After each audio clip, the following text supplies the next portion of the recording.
Satu minggu sudah berlalu, bagaimana kabarnya? Saya harap kita semua yang selalu mendengarkan sesi HOTK merenungkan firman-Nya siang dan malam dan melakukan perintahnya, karena itu adalah bentuk kasih kita kepada Tuhan Yesus Kristus. Seperti lagu yang akan kita nyanyikan sebentar lagi, lagu lama yang kita semua pasti tahu, sangat indah. Mari ini menjadi doa kita untuk mengasihi Engkau Yesus dengan segenap hatiku dan jiwaku.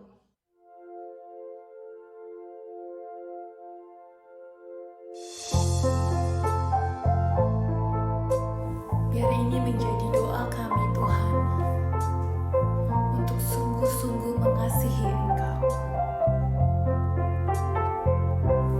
Aku mengasihi Engkau Yesus dengan segenap hatiku. Aku mengasihi Engkau Yesus dengan segenap jiwaku. Ku renungkan firman-Mu siang dan malam, ku pegang perintah-Mu dan ku lakukan. Engkau tahu ya Tuhan, tujuan hidupku hanyalah untuk menyenangkan hati-Mu.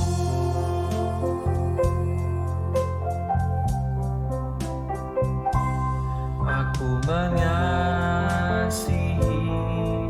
Engkau Yesus dengan segenap hatiku. Aku mengasihi Engkau Yesus dengan segenap jiwaku. Ku renungkan firman-Mu siang dan malam, ku pegang perintah-Mu dan ku lakukan. Engkau tahu ya Tuhan, tujuan hidupku hanyalah untuk menyenangkan. Ku renungkan firman-Mu siang dan malam, ku pegang perintah-Mu dan ku lakukan. Oh, Engkau tahu ya Tuhan, tujuan hidupku hanyalah untuk menyenangkan hati-Mu.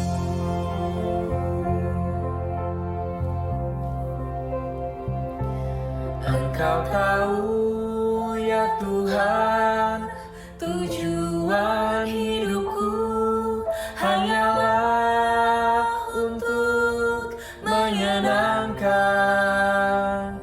hati-Mu.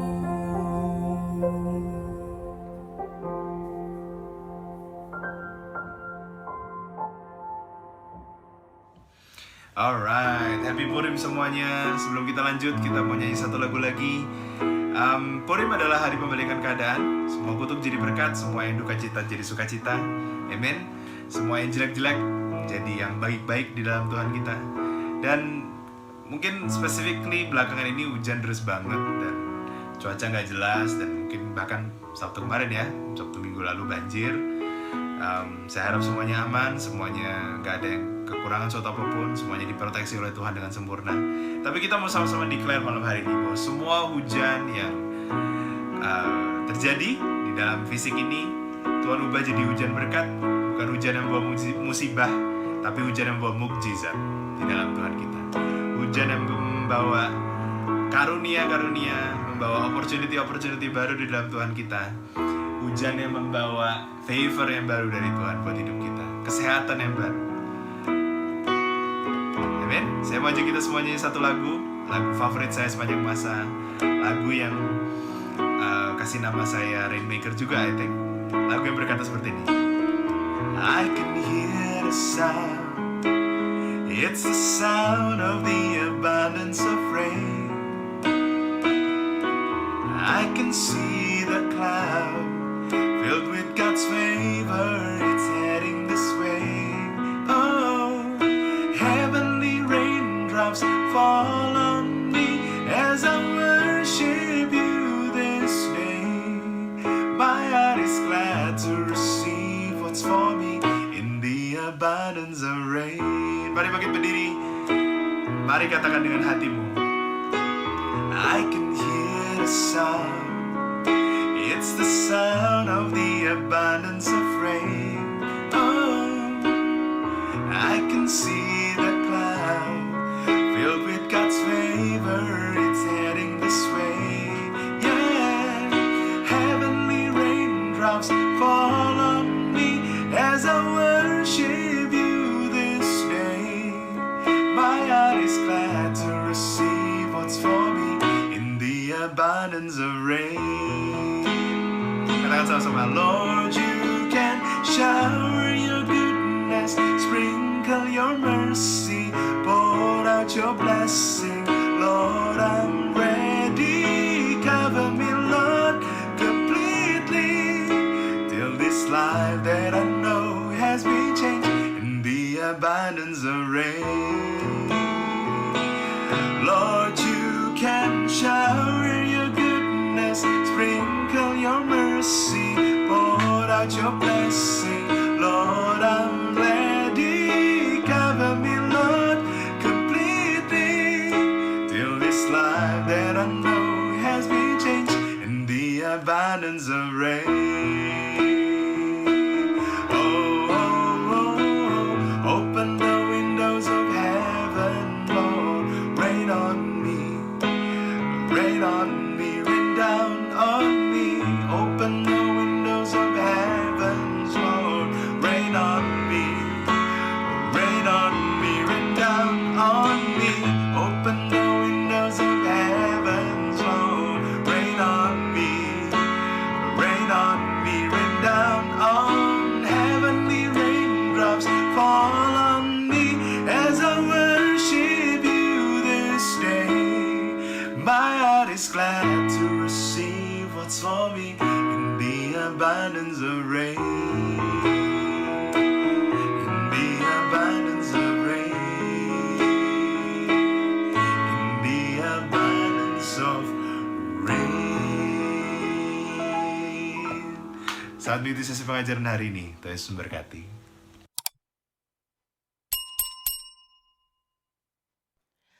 Shalom, selamat malam Bapak Ibu Saudara semuanya. Saya senang sekali akan membawakan sesi yang Jumat ini karena kemarin kita kan sudah di sesi yang Imlek ya. Jumat ini sebetulnya tepat berakhirnya Imlek kan ya. Kalau orang Chinese bilang ini cap gome seperti itu ya. Ada yang makan atau kirim-kirim lontong cap gome. Tetapi untuk bangsa Yahudi di Israel, hari ini adalah hari raya Purim. Ya, hari raya Purim. Nanti kita akan cerita hari Kamis malam itu Erev Purim.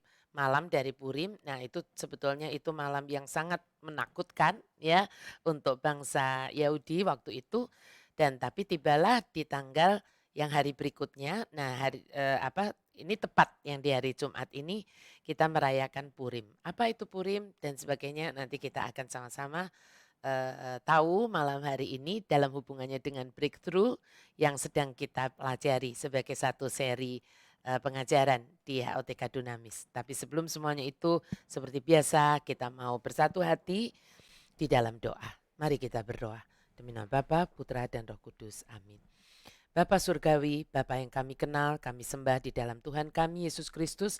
Kami bersyukur untuk malam hari ini Tuhan, karena malam hari ini adalah malam yang istimewa untuk bangsa Israel, tetapi juga untuk kami sebagai Israel rohanimu yang hidup di Indonesia saat ini.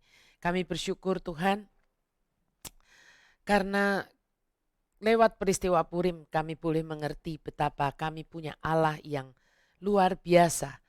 Allah yang sangat mengasihi kami, tapi sekaligus juga Allah yang maha dahsyat. Dan biar Tuhan malam hari ini kami mengerti apa artinya pembalikan keadaan. Dan malam hari ini juga kami mengerti kenapa kami belajar comfort must fall. Biar Tuhan semua yang ingin kau sampaikan kepada kami, Israel rohanimu ini, tidak ada penghalangnya. Dan di dalam nama Yesus Kristus Tuhan kami usir semua kuasa-kuasa yang bukan dari Tuhan. Biar Roh Kudus-Mu yang berdaulat di dalam hati kami dan di dalam pikiran kami. Dan biar semua yang Tuhan Yesus ingin sampaikan kepada kami, Roh Kudus Engkau yang membukakan hati kami, telinga hati kami, mata hati kami, supaya tidak ada satu kebenaran yang dari Tuhan Yesus yang tidak dapat kami mengerti, yang tidak dapat kami tangkap. Dan hamba berkata Tuhan mau perkatakan di akhir sesi ini, ketika kami berdoa pembalikan keadaan nanti, tidak ada satupun dari kami yang sungguh-sungguh mengasihi Engkau, yang sungguh-sungguh hatinya melekat kepadamu. Tidak dibalikkan keadaannya yang tidak baik menjadi bukan sekedar baik, tetapi menjadi luar biasa di dalam Yesus Kristus Tuhan. Kami serahkan malam yang luar biasa ini, persekutuan kami, sesi PA malam hari ini, hanya di dalam satu nama yang menggenggam hari depan kami. Nama Yesus Kristus, Gembala Agung kami. Mari kita yang sama-sama menantikan pembalikan keadaan malam hari ini. Mari kita sama-sama katakan amin. Demi nama Bapa, Putra, dan Roh Kudus. Amin. Sebelum terlambat, saya ingin mengingatkan, mumpung ini masih di awal sesi, Anda semua boleh menyiapkan ya di kertas seperti itu ditulis supaya nanti nggak kaget, buru-buru seperti itu ya. Apa-apa yang Anda mau doakan, yang meminta perkenanan Tuhan untuk supaya dibalikkan keadaannya ya. Nah, saya juga sudah menyiapkan ini punya saya nih, saya kasih segel. Kenapa dikasih segel? Karena ini hanya untuk saya dan raja saya ya. Saya beri tulisan di depannya, Engkau Tuhan dan Rajaku, kekasih dalam hidupku, mempelai surgawiku. Nah, Anda juga boleh terserah mau tulisnya apa. Ya, nggak harus kayak saya ya. Oke, sebelum kita masuk ke sesi hari ini, saya mau seperti biasa, saya mau mereview dulu yang Jumat lalu, yaitu tentang ketakutan ya. Fear must fall kan yang Jumat lalu. Definisi ketakutan adalah keyakinan bahwa ada sesuatu di luar sana, ya kan, yang akan membuat kita tidak dapat melakukan apapun untuk menghentikannya. Jadi itu kepercayaan yang ditusukkan oleh setan yang sebetulnya itu palsu ya. Dan poin yang kedua adalah ketakutan dapat memanifestasikan dirinya di dalam berbagai bentuk.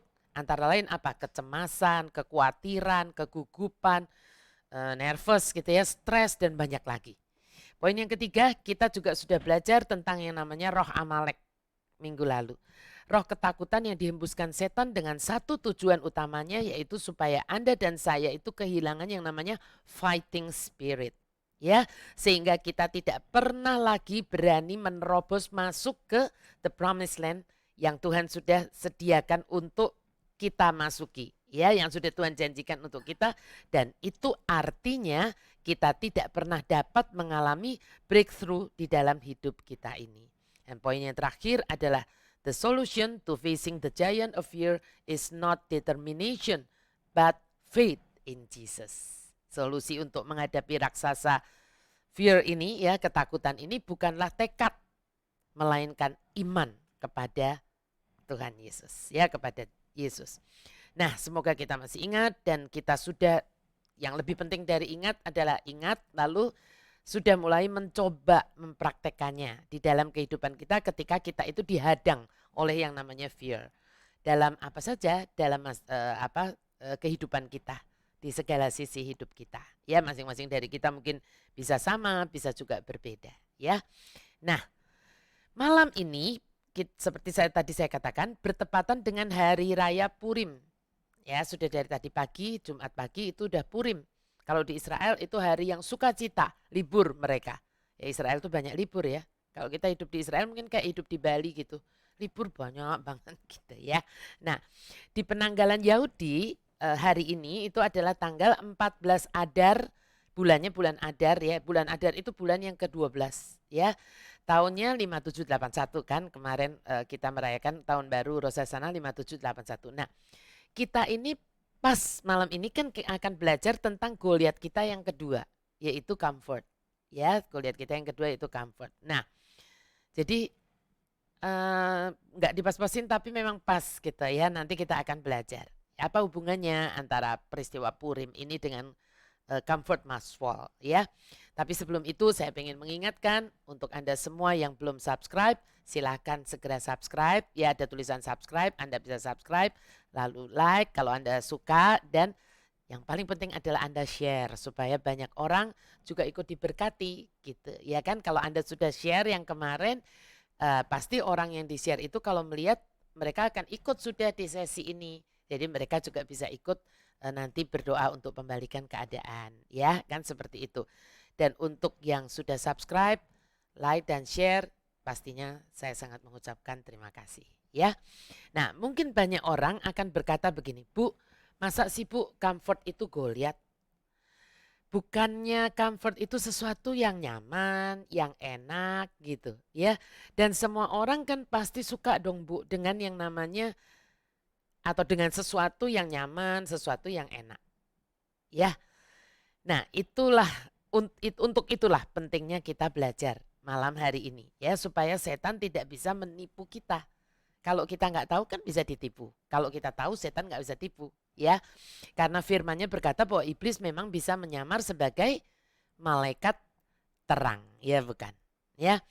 Iblis kan kalau nyodorkan pada suami yang baik-baik gitu ya kan. Bapak-bapak suami yang baik-baik bukan disodori wanita yang nggak bener dengan dandanan yang menor gitu ya. Pastilah langsung ditengking, langsung ditolak sama bapak yang baik ini ya. Sama suami yang baik ini. Maka iblis sodorkannya siapa?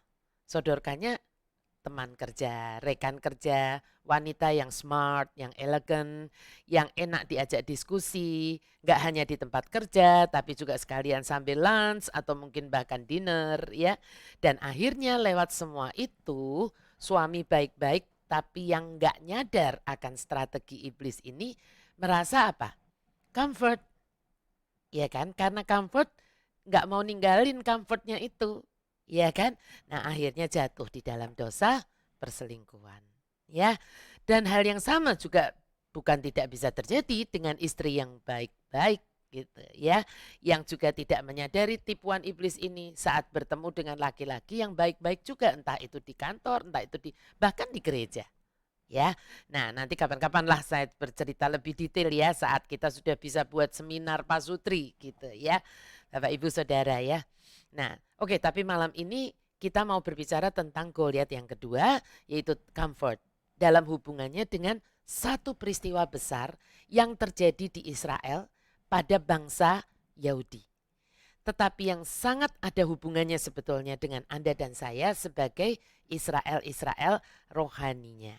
Ya, untuk itu kita mau buka dulu, bukan kitab Ester dulu, tetapi Injil Markus bab 8 ayat 34-35. Lalu Yesus memanggil orang banyak dan murid-muridnya dan berkata kepada mereka, setiap orang yang mau mengikut aku, ia harus menyangkal dirinya, memikul salibnya dan mengikut aku. Karena siapa yang mau menyelamatkan nyawanya, ia akan kehilangan nyawanya. Tetapi barang siapa kehilangan nyawanya karena aku dan karena Injil, ia akan menyelamatkannya. Nah, seperti saya katakan tadi, mungkin tampaknya aneh untuk memikirkan yang namanya comfort atau kenyamanan dan keamanan ini sebagai raksasa yang mengejek atau menyakiti hidup kita. Kalau fear, ketakutan itu kan memang udah konotasinya aja, kalau itu kan udah negatif ya. Tapi kalau comfort itu kan konotasinya nggak negatif. Nah, sama seperti raksasa pertama kita, fear atau ketakutan. Raksasa comfort ini juga sebetulnya dikirim setan untuk membuat kita ini nggak pernah berani melangkah keluar, ya, apalagi menerobos sampai ke promised land kita. Dan itu artinya kita juga tidak akan pernah mengalami yang namanya breakthrough. Ya. Nah, kita semua secara alamiah pasti ingin menyediakan lingkungan yang aman dan nyaman untuk diri kita sendiri, untuk keluarga kita, untuk diri kita sendiri itu bagi yang masih single ya. Nggak ada dari kita yang menyukai yang namanya kekacauan, chaos atau apa gangguan, itu kan nggak ada orang yang suka ya. Dan sepertinya ini adalah wajar-wajar saja ya bukan? Ya. Nah, tapi saat keinginan akan rasa aman dan nyaman ini menjadi tema dominan begitu di dalam hidup Anda dan saya. Disitulah masalahnya. Ya, nggak salah sebetulnya kita pingin punya sesuatu yang comfort, tapi itu tidak boleh menjadi tema yang dominan di dalam hidup kita. Yesus jelas-jelas sudah mewarning kita bahwa siapa yang mau menyelamatkan nyawanya justru akan kehilangan nyawanya. Apa maksudnya ini? Apa maksudnya ini? Mari kita lihat dulu dari terjemahan versi The Passion-nya. Semoga menjadi lebih jelas ya. Jesus summoned the crowd along with his disciples and had them gather around. And he said to them, if you truly want to follow me, you should at once completely disown your own life. And you must be willing to share my cross and experience it as your own. As you continually surrender to my ways, continually surrenders to my ways. Yeah. For if you let your life go for my sake and for the sake of the gospel, you will continually experience true life. But if you choose to keep your life for yourself, you will forfeit what you try to keep. Yesus memanggil orang banyak itu beserta murid-muridnya dan menyuruh mereka berkumpul dan ia berkata kepada mereka, kalau kamu benar-benar ingin mengikuti aku, kamu harus segera dengan sepenuhnya mengakui apa? Bahwa hidupmu bukan milikmu lagi. Dan kamu harus bersedia ikut menanggung salibku serta mengalaminya sebagai pengalamanmu sendiri. Lebih jelas ya, sementara kamu senantiasa berserah pada jalan-jalanku. Karena jika kamu memberikan hidupmu untukku dan untuk Injil, kamu akan selalu memiliki kehidupan yang sejati. Nanti kita akan lihat sambil berjalan ya. Tetapi jika kamu memilih mempertahankan hidup kamu untuk dirimu sendiri, kamu akan kehilangan apa yang kamu coba pertahankan.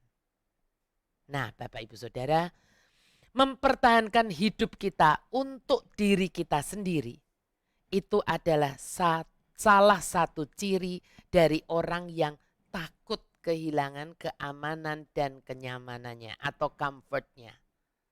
Ya. Nah, tapi pertanyaannya, mengapa orang yang takut kehilangan comfort zone-nya ini ya kan justru akan kehilangan yang mereka coba pertahankan tersebut? Nah, pertanyaannya apa yang sebenarnya akan hilang? Apa yang sebenarnya akan hilang? Untuk mendapat jawabannya saya ingin mengajak Anda semua untuk mengingat tentang sejarah kisah Purim ini. Ya, Purim itu sebenarnya adalah lots gitu, membuang undi. Ya, membuang undi. Kalau untuk kita sekarang mungkin semacam bertanya kepada peramal. Tanya hari baik gitu loh. Ya, hari baik, tanggal yang baik, bulan yang baik gitu. Tapi ini untuk menghabisi bukan satu orang, tetapi satu bangsa. Satu ras ya. Nah, yang dipakai oleh Haman. Haman ini keturunan Amalek yang kemarin Bapak Ibu Saudara saya sudah ceritakan minggu lalu ya. Untuk menentukan tanggal dan bulan yang tepat untuk dia itu si Haman ini mau menghancurkan semua orang Yahudi yang tinggal di dalam kerajaannya Raja Ahasiweros, kerajaan Persia waktu itu ya. Nah, Purim tersebut ternyata waktu dibuang undi itu ya kan jatuh di tanggal 13. Makanya mungkin banyak orang berkata, oh tanggal 13, kalau angka 13 itu sial gitu ya. Tapi buat kita tidak ada tanggal yang sial ya. Tapi itu jatuhnya di tanggal 13 bulan yang ke-12 yaitu bulan Adar ini ya. Bulan sekarang ini, bulan Adar. Jadi itu pada malam kalau yang sekarang ini berarti Kamis ya, malam ke Jumat itu malam yang dibilang inilah waktu yang tepat untuk merencanakan atau mengeksekusi gitu ya rencana jahat dari si Haman ini gitu. Nah, Haman ini sebenarnya adalah gambaran iblis Bapak Ibu Saudara ya. Yang skema terbesarnya Ya, skema terbesarnya adalah untuk menghancurkan orang-orang Yahudi sampai pada akhir zaman. Skema besar iblis itu hanya itu sebetulnya. Yahudi jasmani maupun Yahudi rohani. Ya.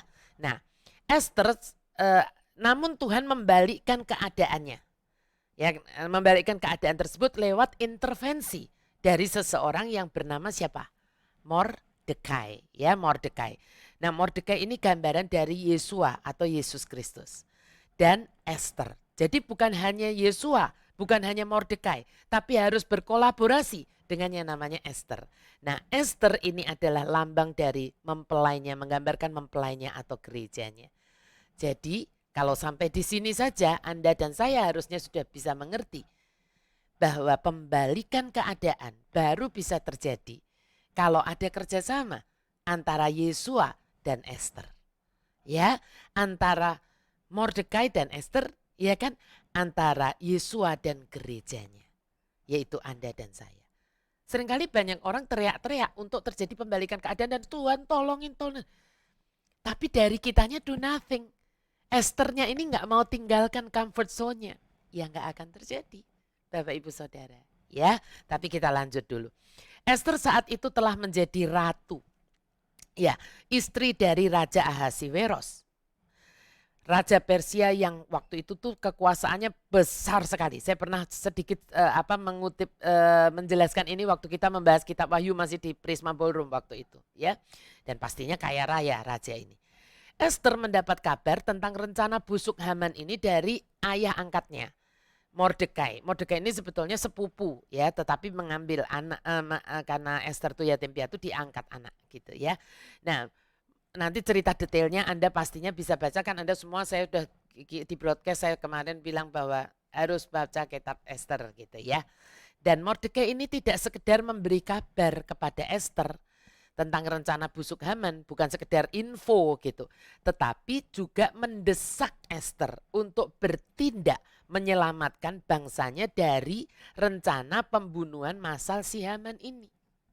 Ya.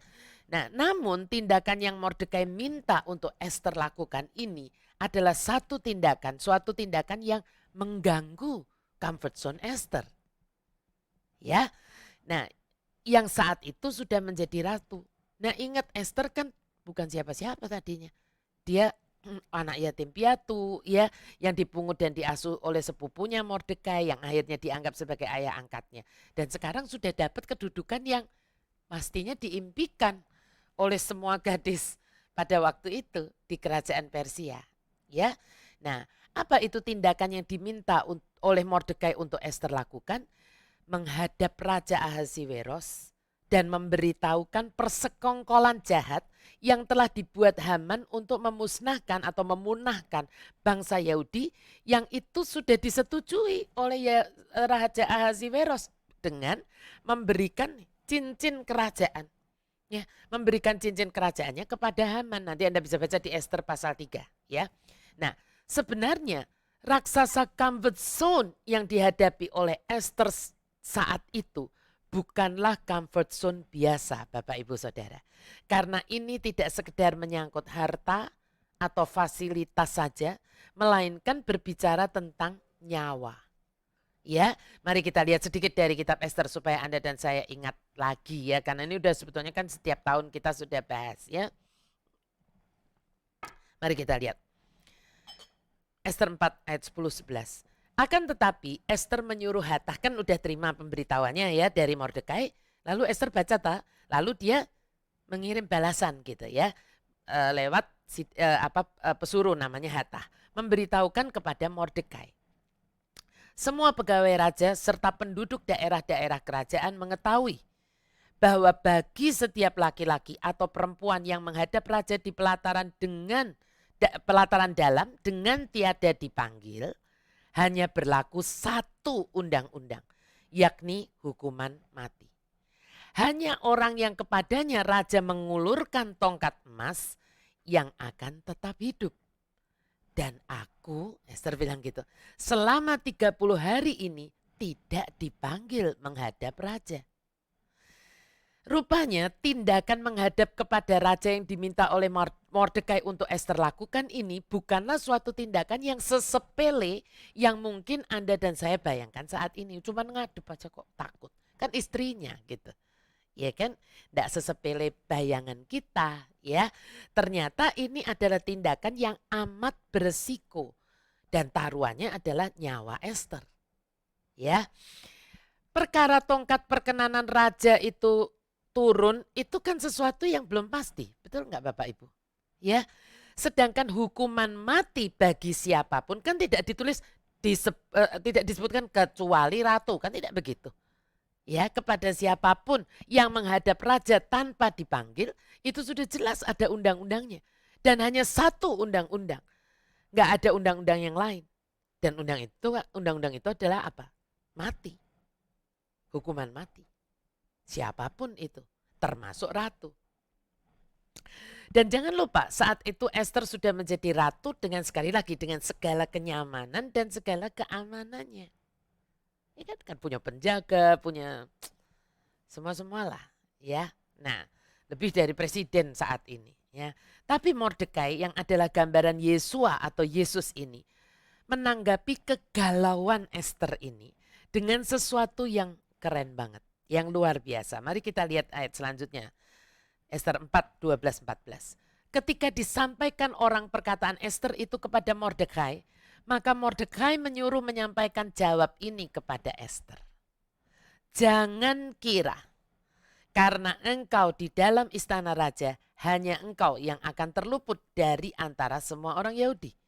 Sebab sekalipun engkau pada saat ini berdiam diri saja, bagi orang Yahudi akan timbul suatu pertolongan dan kelepasan dari pihak lain. Dan engkau dengan kaum keluargamu akan binasa. Lalu ada lanjutannya, kalimat Mordekai yang sangat-sangat terkenal. Dikutip di mana-mana, dijadiin kaos dan sebagainya ya. Siapa tahu, mungkin justru untuk saat yang seperti ini engkau beroleh kedudukan sebagai ratu. And Mordecai, ini kan dari terjemahan New King James-nya ya. And Mordecai told them to answer Esther, do not think in your heart that you will escape in the king's palace any more than all the other Jews. For if you remain completely silent at this time, relief and deliverance will arise for the Jews from another place. But you and your father's house will perish. Yet who knows whether you have come to the kingdom for such a time as this. Pesan Mordekai kepada Esther ini mengingatkan kita semua akan dua hal. Kalau saya boleh pakai kata-kata saya sendiri ya. Yang pertama adalah Tuhan selalu punya rencana besar untuk bangsa pilihannya, Israelnya, jasmani maupun rohani. Ya.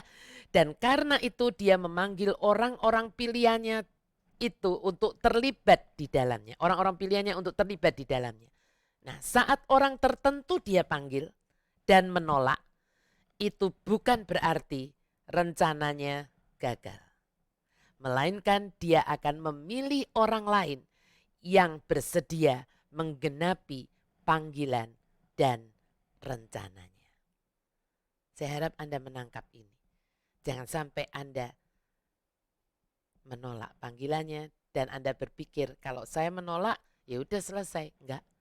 Tuhan semua manusia di dunia ini miliknya. Ya, dia bisa pakai siapa saja. Ya. Yang kedua, kalau hari ini di masa yang tidak mudah ini Anda dan saya sudah datang ke dalam kerajaannya sebagai mempelai-mempelainya, sebagai orang-orang yang sudah diselamatkannya, pasti ada maksud Tuhan untuk Anda dan saya melakukan sesuatu yang sejalan dengan kehendaknya. Ingat tadi kata-kata Mordekai, you have come to the kingdom for such a time as this. Nah, sering orang itu bertanya kepada saya begini, Bu, kenapa Bu? Justru pada saat saya sudah ikut Tuhan, malah musibah ini datang. Saya pikir kalau saya ikut Tuhan semuanya akan jadi lebih baik, lancar jaya, nggak ada persoalan berat yang terjadi di dalam hidup saya. Kenapa kok saya divonis misalnya cancer justru saat saya sudah sungguh-sungguh melayani Tuhan, Bu? Iya kan? Kenapa usaha saya bangkrut? Justru ketika saya sudah kenal dan mulai baca Alkitab. Bukan dulu waktu saya masih hidup semau gue. Dan sebagainya, dan sebagainya. Kalau saya mungkin menjawab seperti Mordekai, saya akan berkata, you have come to the kingdom for such a time as this. Ya, Tuhan ingin Anda dan saya bisa melihat beyond comfort. Dan mengenali ada sesuatu. Pasti ini ada sesuatu yang memiliki signifikansi kekal, kalau saya boleh pakai kata begitu. Di balik sekedar comfort yang sekarang Anda dan saya miliki. Ya, dia memanggil Anda dan saya untuk tujuan yang lebih besar daripada yang dapat diberikan oleh si comfort ini gitu. Kalau saya boleh ngomong, dia ingin memberi kita pengaruh yang nyata pada dunia yang terhilang ini.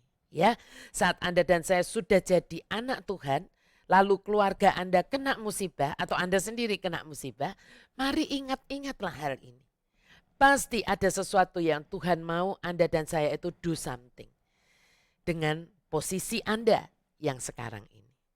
Ya, mungkin saya pengen berikan satu, ini bukan ilustrasi tapi ini kejadian nyata supaya menjadi jelas untuk Anda apa yang dimaksud pernyataan Mordekai yang berkata you have come to the kingdom for such a time as this. Kingdom, ya God's kingdom maksudnya untuk kita. Waktu itu sudah lama, jauh banget sebelum pandemi, bertahun-tahun sebelum pandemi. Ada sepasang suami istri datang kepada saya, mereka konseling. Yang dikonselingkan sebetulnya karena mereka itu bingung karena mamah dari si ibu ya dari yang wanita ini, dari istri ini, maminya begitu sakit dan sudah masuk ke ICU. Jadi udah parah gitu ya masuk ke ICU tapi masih bisa sadar. Cuman harus pakai selang seperti itu tapi masih bisa nggak koma lah begitu. Minta didoakan, tolong doakan mama. Oh iya saya apa sakitnya dan sebagainya saya tanya. Lalu pasangan suami istri ini berkata, Bu Gloria, kami ini sebetulnya minta ibu mendoakan itu karena kami itu ada satu beban terhadap mama ini. Oh iya kalau saya boleh tahu apa? Mama ini kami semua anak-anaknya itu sudah ikut Tuhan Yesus. Sudah menjadi Kristen tetapi cuman mama aja yang belum. Papa udah pulang sekian tahun yang lalu. Nah mama ini nggak mau jadi Kristen gitu gampangnya. Padahal kakak yang paling besar itu adalah hamba Tuhan. Kakaknya yang paling gede gitu. Lalu yang semuanya lainnya bukan ada jadi suster atau romo atau pendeta bukan, tetapi semuanya Kristen. Kristiani ya. Nah, cuman mama aja yang belum mau. Padahal sudah sakit seperti ini. Kami jujur Bu Gloria, kami takut.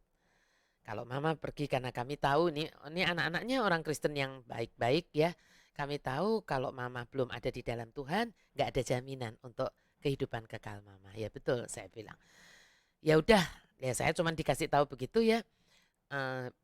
Kenapa kok mama masih menolak? Jawabannya nggak tahu Bu, justru itu gitu. Lalu berdoa, saya ajak berdoa begitu ya, berdoa, tunduk berdoa. Nah di tengah-tengah berdoa itu Roh Kudus bicara di hati saya. Jadi akhirnya saya berhenti berdoa dan saya sampaikan. Saya bilang begini, Bu, Pak, maaf. Kalau saya boleh tahu, saya tuh Roh Kudus mengusik hati saya bilang begitu. Saya pengen menanyakan, apakah ada keinginan dari mama sebelum sampai beliau ini masuk ke ICU yang belum bisa anak-anaknya lakukan gitu, maksudnya turutin gitu. Diam sebentar, oh ada gitu. Suaminya malah yang ingat. Ngobrol, mereka ngobrol sendiri lalu berkata, akhirnya istrinya sampaikan ke saya, iya Bu ada. Jadi mama kami itu berempat atau berlima ya, saya lupa udah lama soalnya. Tapi pokoknya adik kami yang paling kecil itu ada di dalam penjara. Dimasukkan penjara karena ya adik kami ini nakal Bu. Jadi kalau pegang uang tuh nggak bisa. Ya, selalu dia boros dan sekali waktu pokoknya terlibat ke kriminal seperti itu sampai dimasukkan ke penjara. Nah, saya cuma dengerin ya. Nah, mama ini sedih terus, Bu. Sejak adik dimasukkan penjara tuh mama sedih terus. Nah, suatu kali mama tuh kumpulkan kami semua nih kakak-kakaknya. Dan mama itu bilang bahwa mama nih masih punya satu tanah yang cukup besar seperti itu. Mama bilang, kan kemarin itu pengacaranya berkata bahwa adikmu ini bisa ditebus gitu ya istilahnya keluar dari penjara kalau membayar sejumlah uang seperti itu. Ya dia kan sudah menjalani hukumannya sekian lama, lalu kalau membayar sejumlah uang bisa bebas seperti itu. Ya, saya juga nggak tahu tentang hukum tetapi diceritakan seperti itu. Dan mama kepingin menjual tanah itu dan minta kerelaan kami semua kakak-kakaknya untuk melepaskan hak kami atas tanah warisan itu. Supaya itu bisa dipakai, dibayarkan untuk menebus adik kami.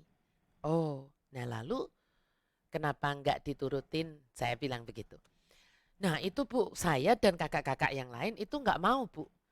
Kenapa enggak mau? Saya bilang, iya karena kami berasa bahwa memang penjara itu tempat yang cocok buat adik kami. Biar dia bertobat di dalam penjara itu. Karena emang sudah susah Bu, dikasih tahu juga susah, pakai duit, pokoknya cerita yang gitu, seperti itu. Lalu saya diam. Dan saya bilang begini, oh ya, saya nggak bisa bicara apa-apa karena saya nggak punya hak sebetulnya. Karena saya bukan anaknya, saudara pun bukan. Tetapi saya bilang begini, coba nanti bapak dan ibu pulang, direnungkan kembali. Oh iya direnungkan apa Bu Glory, apa yang harus direnungkan? Dia pikir saya mau kasih ayat firman begitu. Saya bilang enggak, saya cuma mau bilang begini, lebih berharga mana? Tanah warisan atau jiwanya mama yang bisa menerima Yesus dan mendapatkan hidup kekal. Nanti kalau Bapak dan Ibu sudah bisa menjawab itu, Bapak Ibu akan tahu apa yang Bapak Ibu harus lakukan atas permintaan tante, atas permintaan mama. Mereka diam dan mereka bilang, baik Bu Glory, pulang. Singkat cerita nggak balik-balik tuh ke saya sampai saya udah lupa, kan biasa orang konseling banyak, saya udah lupa. Sekali lagi saya mau tekankan ini sebelum pandemi ya, karena kalau saya cerita begini di YouTube lalu ada orang yang biasa langsung mau WA dan pengen meminta konseling. Nah masa-masa pandemi ini saya mohon maaf saya nggak bisa mengonseling ya dengan tatap muka karena satu dan lain hal kita semua sama-sama tahu ya. Nah lalu tapi setelah sekian bulan tiba-tiba mereka datang lagi ke saya dengan membawa buah-buahan, membawa seperti hantaran ini gitu ya, membawa begitu ke tempat saya lagi, ke ruang konseling saya lagi dan saya lupa-lupa ingat gitu. Lalu mereka bilang, ibu saya tuh yang waktu itu minta didoakan mama gini, oh iya saya kan berpikir ya mereka bawa-bawa mamanya sembuh gitu kan. Ya saya pikiran saya nih logika saya. Bagaimana mama saya bilang gitu. Mereka jawab gini, puji Tuhan. Nah, saya udah senang puji Tuhan. Tapi ketika duduk bilang mama sudah berpulang, saya agak kaget. Dan mereka bilang puji Tuhan, mama sudah berpulang. Tapi begini Bu, kenapa kami bilang puji Tuhan? Karena kalau secara sakitnya udah banyak komplikasi. Tetapi mama itu akhirnya mau terima Tuhan Yesus sebagai Tuhan dan Juru Selamat mama. Oh iya, wah saya ikut senang gitu ya. Ya Bu, lalu mereka tanpa saya minta, mereka cerita. Ya berdua suami istri ini. Jadi ceritanya kami merenungkan yang Ibu Glory minta kami renungkan. Dan kami tahu apa yang kami harus jawab. Akhirnya kami tengok mama, waktu itu biasa kalau weekend kumpul semua nengok. Dan saya mendahului sebagai anak perempuan, saya mendahului, saya berkata bahwa mama aku mau melepaskan hak atas tanah warisan itu. Supaya mama bisa jual dan bisa untuk nebus adik kami. Ya, ketika saya ngomong begitu, mama tuh nangis dan tiba-tiba ada cici saya yang juga tergerak. Lalu yang satu lagi dan yang paling terakhir justru yang hamba Tuhan itu. Yang setiap kali datang khotbah sama mamanya ya. Itu yang terakhir yang berkata, oke deh aku juga melepas. Mama menangis sekali dan singkat cerita semuanya diurus Bu. Dan akhirnya adik kami itu bisa keluar dari penjara, bisa ketemu mama. Setelah ketemu dengan adik saya itu gak berapa lama mama bisa keluar dari rumah sakit tetapi malah terus berpulang. Tapi mama sudah dibaptis. Mama sendiri yang minta dibaptis. Mama minta dipanggilkan pastor, mama dibaptis dan menerima Yesus sebagai Tuhan dan Juru Selamat. Kami semua sukacita. Dan yang lebih sukacita lagi Bu Gloria, adik kami itu dengar cerita semua itu yang permulaannya dan bagaimana kami melepaskan semuanya itu. Bagaimana mama menjual tanahnya. Adik kami menangis sejadi-jadinya. Dan justru disitulah menjadi titik balik hidupnya. Pembalikan keadaan terjadi. Dan justru di titik itulah adik kami bertobat Bu Glory. Itu sebetulnya sukacitanya double-double. Mereka bilang begitu. Bapak Ibu Saudara, mari kita lihat Yesaya 55 ayat 8 sampai 9. Sebab rancanganku bukanlah rancanganmu dan jalanmu bukanlah jalanku. Demikianlah firman Tuhan. Seperti tingginya langit dari bumi, demikianlah tingginya jalanku dari jalanmu dan rancanganku dari rancanganmu. Dan rancangan siapa yang pastinya lebih keren Bapak Ibu Saudara? Betul? Pastinya rancangan Yesus Kristus Tuhan. Beri kemuliaan buat Yesus Kristus Tuhan kita. Ya, rancangan koko-koko dan ciciknya ini, kakak-kakaknya rancangannya apa? Biar saja di dalam penjara supaya bertobat. Betul? Tapi rancangan Tuhan lain.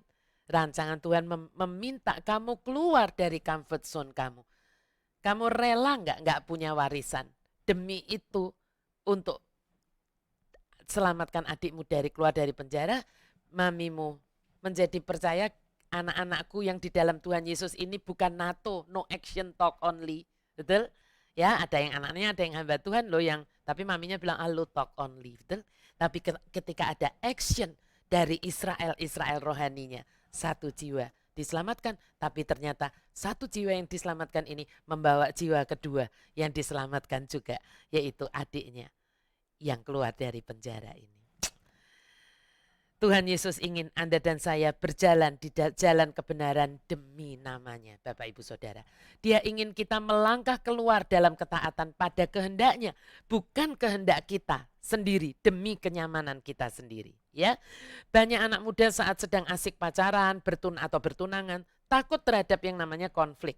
Saat ingin menjalankan kebenaran yang sejalan dengan kehendak Tuhan. Mengapa? Gak enak lah kalau membicarakan hal-hal yang rohani. Ntar gak comfort. Karena kita sebenarnya tuh enak-enak aja gitu tante. Ya gak apa-apa gitu hubungannya. Kecuali kalau kita membahas hal-hal rohani. Nah itu mulai gak nyambung dan jadi berantem. Saya sering kali tanya, hal rohani itu maksudnya apa sih? Saya bilang begitu. Oh itu banyak tante, tentang prinsip-prinsip firman Tuhan, tentang tanggung jawab, peran dalam keluarga, keuangan dan sebagainya. Nah lalu saya bertanya, nah terus keluarga seperti apa yang kalian impikan ya untuk kalian bangun dan jalani bersama? Sampai kapan? Sampai Tuhan datang untuk kedua kalinya, enggak tahu loh, ya kan? Kalau ditanya begitu jawabnya hampir semuanya berkata, ya kehidupan perkawinan yang happy lah Tan. Ya pastinya. Nah inilah anak muda yang sudah masuk ke istilah saya jebakan Batman. Ya, mereka sudah dikuasai oleh raksasa comfort yang mereka merasa sudah mereka dapatkan saat ini. Di saat mereka pacaran atau bertunangan ini, saat mereka mengikuti apa yang seperti dunia ini saja. Dan mereka takut comfort mereka itu hilang saat mereka mulai menaati kehendak Tuhan. Ya, apa akibatnya? Nanti setelah mereka sudah nggak pacaran lagi, kan pacaran mau selama apa ya? Kan masuk ke pernikahan. Sudah nggak pacaran lagi, sudah menjalani kehidupan pernikahan yang nyata. Suka atau nggak suka mereka harus menghadapi semua persoalan yang muncul dalam keluarga. Apa itu? Anak, keuangan, pekerjaan, sampai persoalan mertua, persoalan orang tua. Ya, yang mereka hindari selama ini ya sebelumnya untuk dibicarakan. Yang padahal Tuhan sudah kasih guidance-nya. Semua itu di firman Tuhan. Untuk mereka belajar istilah saya mengoperasikan tabung pemadam kebakaran sebelum rumah mereka beneran terbakar. Betul enggak Bapak Ibu Saudara ya? Nah saat rumah mereka beneran kebakar tapi mereka belum ada sih tabung apa tuh untuk pemadam kebakarannya ada, udah disediain. Tapi Anda boleh coba. Dulu saya punya kantor, ada tabung pemadam kebakarannya. bapaknya dari pemadam kebakaran bilang, ibu mau belajar enggak? Oh boleh, tapi kalau pakai punya saya kan langsung habis. Enggak, saya ada tabungnya untuk belajar. Karena Bu, kalau ibu enggak belajar, walaupun ini ada di sebelah ibu gemeteran kalau benar kantor ibu terbakar. Tuh. Dan ketika bapak itu mengajari saya, to be honest Bapak Ibu Saudara, enggak mudah-mudah amat. Enggak semudah yang saya bayangkan, tarik langsung semprot. Seperti kita nyemprotkan penyemprot untuk nyamuk, enggak begitu. Saya sudah pernah belajar. Ya, nah tapi banyak orang ketika rumahnya beneran kebakar, rumah tangganya maksudnya ya, apa yang terjadi? Cuman bisa teriak-teriak karena nggak pernah belajar mengoperasikan tabung kebakaran itu. Cuman bisa teriak-teriak satu sama lain dan mereka mencoba mengatasi semua problemnya dengan prinsip-prinsip dunia ini yang pastinya mentok. Kenapa Ibu Glory bisa bilang pastinya mentok? Iya, karena prinsip dunia ini selalu hanya satu. Apa untungnya buat aku? Kalau nggak ada untungnya, ngapain diterusin? Prinsip dunia ini selalu take, nggak pernah give. Ya, dan setan mulai sodorkan solusi ampuhnya. Apa itu? Perceraian. Kenapa perceraian? Setan akan berkata, kamu akan dapatkan comfortmu kembali. Bebas ngatur hidup kamu sendiri. Jadi single lagi. Disodorin sama setan. Ya, setan terus-menerus mencoba menyodorkan kepada Anda dan saya raksasa comfort ini. Dalam segala aspek kehidupan kita. Ya, bukan hanya dalam rumah tangga. Dengan satu tujuannya, supaya Anda dan saya tidak pernah bisa mengalami breakthrough dalam kehidupan Anda. Dan akhirnya hidup Anda bukanlah hidup yang memuliakan Tuhan. Tidak bisa menjadi pelita, nggak bisa menjadi garam dan terang. Ya, nggak bisa jadi kesaksian yang hidup untuk teman-teman Anda, ya, teman-teman, saudara, keluarga yang belum percaya kepada Tuhan Yesus. Betul nggak? Tadi yang rebutan warisan itu kan setan terus sodorkan, kok enak. Kamu untungnya apa? Adikmu yang boros kan kok kamu yang suruh sacrifice. Iya kan? Itu selalu. Padahal kalau di sebuah pernikahan itu adalah sesuatu yang Tuhan sangat hargai dan pedulikan. Karena itu melambangkan hubungan yang kudus antara siapa? Kristus dan gerejanya. Iya kan? Itu sebabnya juga mukjizat pertama dilakukannya di sebuah perkawinan. Supaya nama Tuhan dimuliakan. Makanya setan itu ya Bapak Ibu Saudara selalu berusaha menggagalkan sebuah pernikahan. Sebuah keluarga. Saya melihat hari-hari ini banyak hamba Tuhan disasar sama setan. Bukan langsung hamba Tuhannya. Keluarganya yang akan disasar. Pernikahannya yang akan disasar. Karena kalau pernikahannya berantakan. Hamba Tuhannya tinggal tunggu waktu saja. Ya. Dan untuk mengalahkan raksasa comfort atau kenyamanan ini tidak ada cara lain kecuali kita submit to God. Dan segera bertindak meninggalkan comfort zone kita. Apa saja comfort zone itu? Banyak sekali, tapi saya akan mau keluarkan beberapa di antaranya yang nggak bisa semua. Kemapanan dalam hal keuangan. Dukungan keuangan dari orang tua. Berapa banyak pasangan muda yang akhirnya tidak pernah mandiri di dalam pernikahannya dan selalu diatur oleh orang tuanya. Karena dukungan keuangan dari orang tuanya yang 100% bahkan. Ya, posisi atau karier yang bagus itu juga bisa menjadi comfort zone. Hubungan tanpa status, banyak orang HTS. Ya, nggak mau ini kenapa? Ya udah enak yang begini saja comfort, nggak usah komit-komit, nggak usah buat komitmen. Ya, ada di buku saya tuh. Saving Your Marriage, ya kan? Setan selalu menawarkan ini, kenyamanan ini, ya, hubungan tanpa status, warisan, ya tadi dimengerti, diterima, disayangi, ini juga satu comfort yang seringkali membelenggu kita. Ego dalam segala manifestasinya dan sebagainya, ya. Banyak orang terikat dengan semua itu dan tidak pernah berani maju menjawab callingnya Tuhan. Nggak pernah sampai kepada purpose yang sebenarnya Tuhan rancangkan untuk mereka, ya, karena mereka tidak siap meninggalkan yang namanya comfort. Ya, yang paling mudah memang kalau kita ini memilih hanya duduk diam, duduk manis ya, dan memutuskan untuk melihat orang lain saja. Dalam artian membiarkan orang lain saja yang terpanggil untuk pergi dan take a risk. Tapi kebenarnya adalah bahwa Tuhan tidak memanggil siapapun dari kita untuk sekedar menghindari bahaya dari dunia yang memang terhilang ini.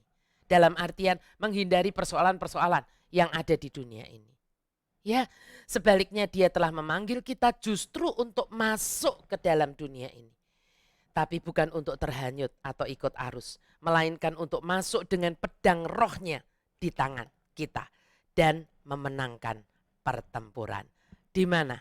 Dimanapun Tuhan memanggil Anda dan saya. Amin ya. Banyak orang takut masuk ke dalam pernikahan karena takut gagal alasannya. Tapi sejujurnya karena mereka nggak mau comfort mereka sebagai single itu terganggu. Ya, sebaliknya ada orang yang masuk ke pernikahan dengan asal masuk saja. Ada tuh. Karena mereka nggak mau tahu dulu ABC-nya pernikahan seperti yang Tuhan sudah guidance kan. Karena alasannya apa? Ribet lah. Merit ya merit aja, siapa takut begitu. Iya kan? Padahal sejujurnya ini sama dengan alasannya yang takut masuk ke pernikahan sama sebetulnya. Ya, sejujurnya karena mereka juga sama-sama takut. Takut apa? Takut comfort mereka yang masih mau ngikutin kemauannya sendiri sebagai pria dan wanita, ya terganggu. Kalau tahu sebagai suami itu tanggung jawabnya harus begini, sebagai istri itu tanggung jawabnya begini. Nanti kamu nggak boleh lagi bilang uangku dan uangmu, tapi uang kita. Kamu nggak boleh lagi terus berkata, mamamu tuh loh, papamu tuh loh, tapi mama kita, papa kita. Ya kan, belum lagi persoalan siblings. Ya toh. Dan ini orang bilang ini, udahlah nggak usah menurutin. Yang penting merit lah merit begitu. Orang yang seperti itu nih adalah sebetulnya tadi comfortnya itu adalah egonya. Iya kan? Pokoknya bisa having sex tapi nggak salah secara hukum kan seperti itu. Tapi yang lain-lain dia nggak mau tahu. Nah orang seperti ini pasti repot. Nggak pernah mau meninggalkan comfortnya. Even sudah menjadi suami, even sudah menjadi istri, nanti sampai sudah menjadi bapak, papa dan mama. Saya pernah ada orang konseling ke saya. Istrinya itu sampai benar-benar bagaimana nih cara menghadapi suaminya ini gitu. Jadi kalau suaminya itu marah besar kalau babynya ini nangis. Dia berkata bahwa saya nggak bisa tidur, saya nggak bisa ngerjain apa-apa, dengar suara tangisannya itu. Pokoknya gimana caranya kamu harus bisa membuat anak itu nggak nangis. Apa yang terjadi? Karena maminya asinya nggak bisa keluar, mungkin juga karena maminya stres, nggak bisa keluar asinya, akhirnya pakai susu formula. Susu formula sebetulnya harus diberi jarak. Kalau asi nggak usah diberi jarak, karena asi nggak menggemukkan, tapi susu formula menggemukkan. Apa yang terjadi? Anaknya masih baby itu dokter udah bilang, ini kalau nggak cepet turun beratnya, sekali kena sakit panas lewat. Karena obes. Karena anaknya hanya diem kalau minum susu. Dan dedinya, papinya bilang gua nggak mau tahu. Karena gua nonton televisi denger anak-anak itu nangis. Udah kayak kapal besar, jangan merit, saya bilang begitu. Jangan merit kalau lu nggak mau dengar suara tangisan anak. Ini, dia tidak pernah mau keluar dari comfortnya. Sebetulnya yang rugi bukannya istrinya, bukannya anaknya saja ya, tapi dirinya sendiri. Dia tidak pernah akan menjadi manusia yang bisa dipakai Tuhan secara luar biasa. Ya, nah. Namun yang Anda dan saya harus pahami adalah begini. Iman itu justru tumbuh subur, justru di dalam yang namanya ketidaknyamanan. Ketika Anda mau sungguh-sungguh keluar dari comfort zone Anda. Saya nggak berkata bahwa langsung jalan tol. Pasti seringkali berat. Tetapi justru di titik itu iman Anda akan bertumbuh. Anda akan belajar yang namanya Amsal 3 ayat 5 dan 6. Tidak mengandalkan pemikiran sendiri tapi bergantung kepada Tuhan. Ya. Nah, salib itu ya saat saya mau keluarkan satu pernyataan, salib itu membawa rasa sakit atau discomfort pada Tuhan Yesus. Betul kan? Namun pada saat yang bersamaan salib itu membawa keselamatan dan pembebasan bagi Anda dan saya. Kalau Yesus tidak mau mengalami discomfort, Anda dan saya nggak bisa selamat hari ini Bapak Ibu Saudara. Ya, dia nggak harus meninggalkan surga untuk dilecehkan, dibully, dihakimi, yang bukan karena kesalahannya dan akhirnya dibunuh. Ya, walaupun kita tahu bahwa bukan Serdadu Romawi yang membunuhnya. Yesus yang menyerahkan nyawanya. Tapi itu discomfort. Ya, siapa berkata amin? Tulis amin di live chat Anda dan semuanya. Ya, saya mau keluarkan untuk direnungkan dan dijawab. Dijawab oleh Anda sendiri maksudnya. Ya, ada 4 hal yang Anda renungkan dan Anda coba jawab ini. Karena ini sangat penting untuk Anda memahami apa artinya comfort must fall. Yang pertama, pada skala 0 sampai 5, seberapa pentingkah comfort atau kenyamanan bagi Anda? Coba Anda skalakan ya. Mengapa Anda menjawab seperti itu? Yang kedua, bagaimana keinginan Anda akan yang namanya comfort tersebut sudah mempengaruhi hidup Anda sehari-hari? Coba renungkan dulu baru menjawab. Yang ketiga, dapatkah Anda melihat di area mana keinginan Anda untuk mendapatkan comfort atau kenyamanan itu membatasi apa yang mungkin Anda bisa lakukan untuk Tuhan? Jika ya, apa saja area tersebut?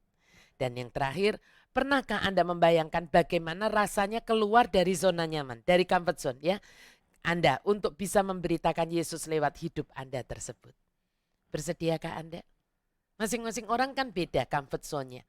Tetapi setiap orang dipanggil untuk memberitakan Yesus Kristus Tuhan. Ya, nah Anda silahkan pikirkan. Andai kata Ratu Esther saat itu enggan untuk melawan ya raksasa comfort ini, dengan keluar dari comfort zone-nya dan mengambil langkah untuk menghadap Raja Ahasiweros, pastinya jalan hidupnya akan berbeda. Saya nggak bilang mungkin, tapi pasti jalan hidupnya akan berbeda. Mungkin saja dia akan tetap menjadi ratu kerajaan Persia, tetapi dia tidak akan pernah dicatat sebagai ratu yang berani mempertaruhkan nyawanya untuk terjadinya sebuah pembalikan keadaan dan satu bangsa tidak dimusnahkan. Yang lewat bangsa itu kelak akan lahir penebus yang dijanjikan, yang akhirnya bahkan membawa keselamatan bagi dunia. Iya kan?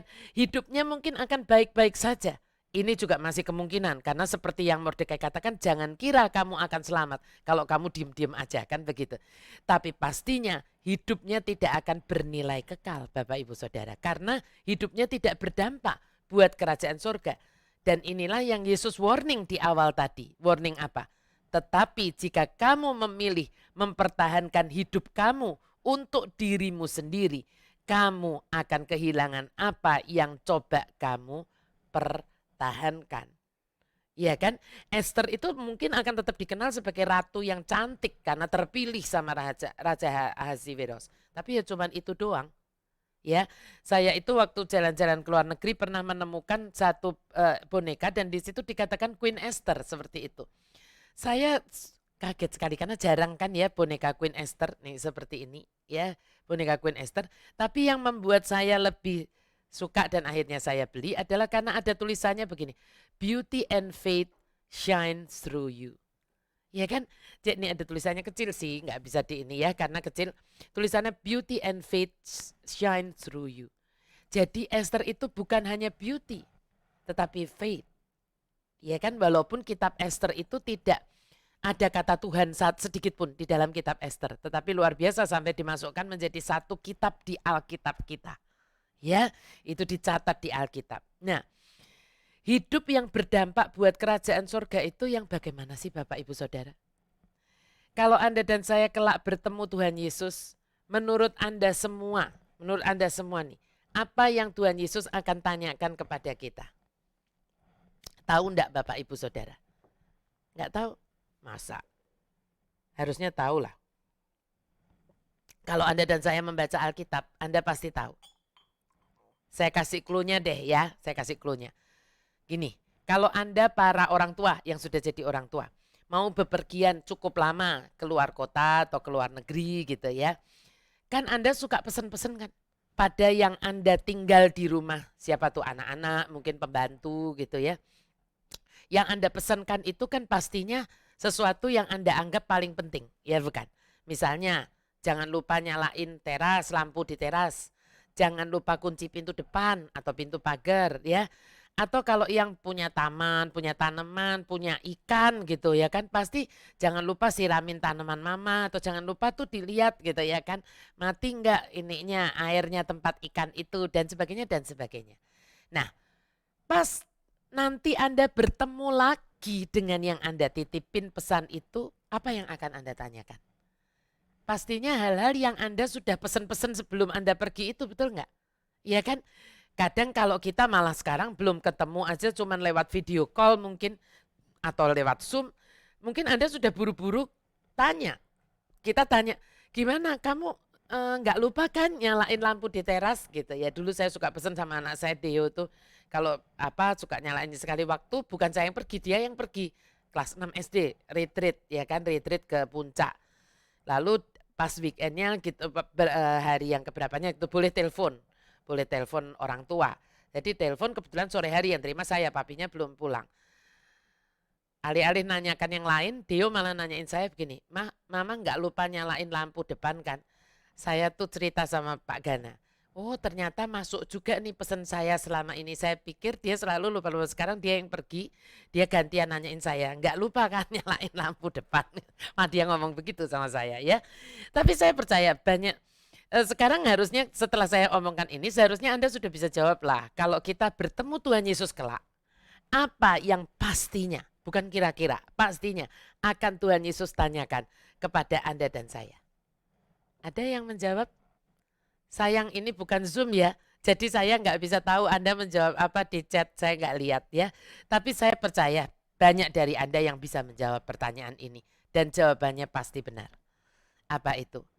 Pesan yang akan Yesus tanyakan adalah pesan terakhirnya sebelum dia berangkat ke surga. Betul atau benar? Bapak Ibu Saudara, ya bukan? Apa itu? Mari kita lihat. Kalau ada yang lupa, wah kebangetan ya. Matius 28, 19, 20. Karena itu pergilah jadikanlah semua bangsa muridku dan baptislah mereka dalam nama Bapa dan Anak dan Roh Kudus. Dan ajarlah mereka melakukan segala sesuatu yang telah kuperintahkan kepadamu. Dan ketahuilah aku menyertai kamu senantiasa sampai kepada akhir zaman. Pergi dan jadikan semua bangsa muridku. Ajar mereka melakukan sesuatu yang telah kuperintahkan kepadamu. Pastinya Bapak Ibu Saudara bukan hanya lewat khotbah di mimbar. Ya kan? Kalau hanya lewat khotbah di mimbar maka hanya para hamba Tuhan dalam artian romo, pendeta, evangelis yang bisa melakukan perintah ini. Padahal jelas Tuhan tidak berkata ini hanya untuk golongan tertentu saja, melainkan kepada kita semua yang ngakunya anak-anaknya, mempelainya, gerejanya yang sudah diselamatkannya. Ya kan? Jadi rasanya kita tidak akan terlalu bodoh untuk bisa mengerti bahwa perintah ini dapat kita lakukan justru lewat kata-kata kita yang daily, ya kan, lewat tindakan kita yang nyata di dalam merespon apapun yang terjadi di dalam hidup ini dengan sesuatu yang sejalan dengan kehendaknya tadi. Apa itu? Menjadikan orang lain yang belum percaya kepada Tuhan Yesus atau yang belum sungguh-sungguh, mungkin sudah percaya tapi belum sungguh-sungguh born again, menjadi orang-orang yang sungguh-sungguh percaya, sungguh-sungguh lahir baru.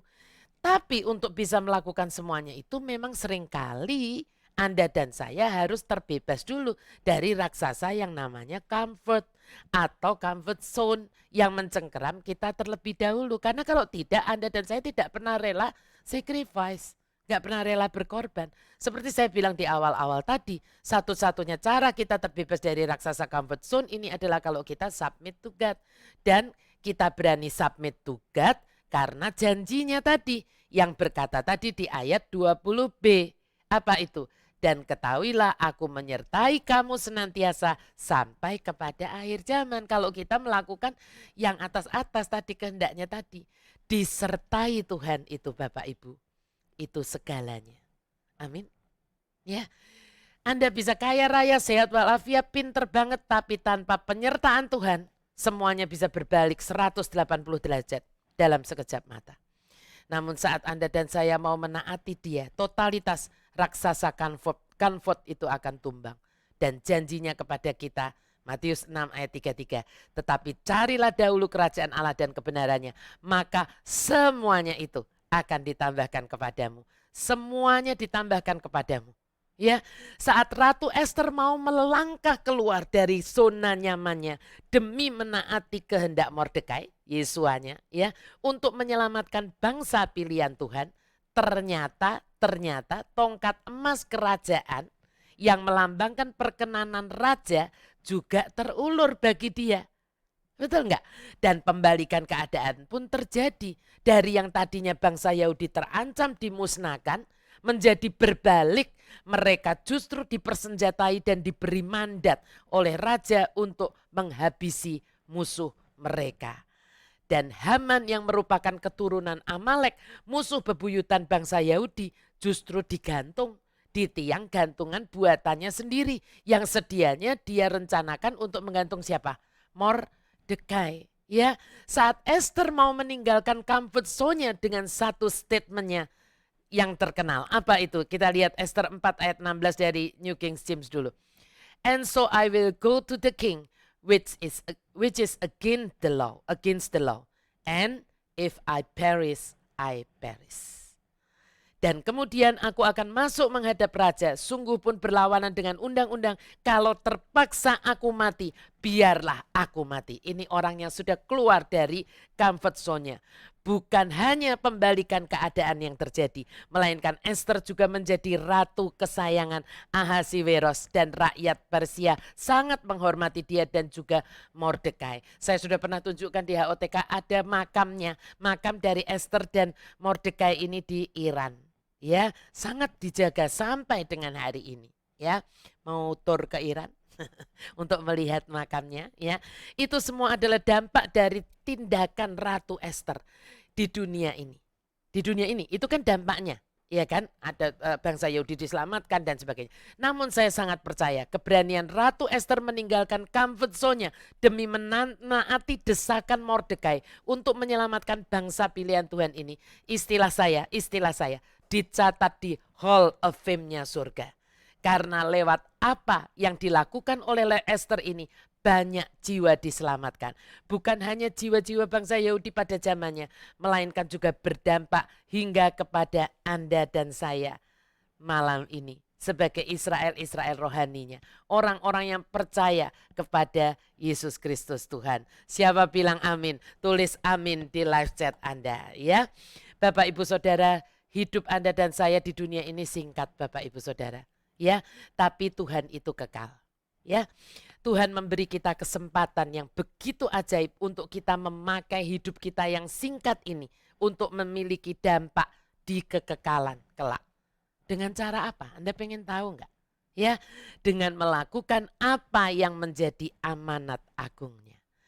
Pesan terakhirnya dan terpentingnya sebelum dia berangkat ke rumah bapaknya untuk mempersiapkan rumah buat Anda dan saya, yaitu untuk membawa lebih banyak lagi orang berbalik pada Tuhan dan diselamatkan.